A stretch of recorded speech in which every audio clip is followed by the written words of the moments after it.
Okay, so I had the XL-850 running a few minutes ago, and I did a cold start with it, and I thought, you know, I can't, in good consciousness, go to sleep comfortably, put my head on my pillow tonight and say, oh, I done the world good, without also pissing off the neighbors with my XL-901, with the homemade stack exhaust, and the well, not aftermarket, but not original clutch cover, which is red.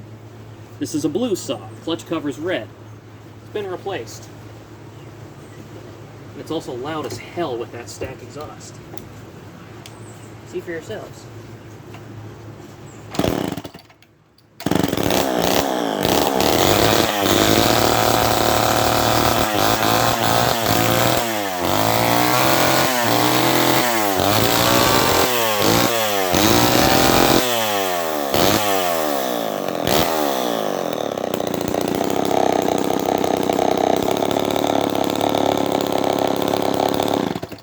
Told you.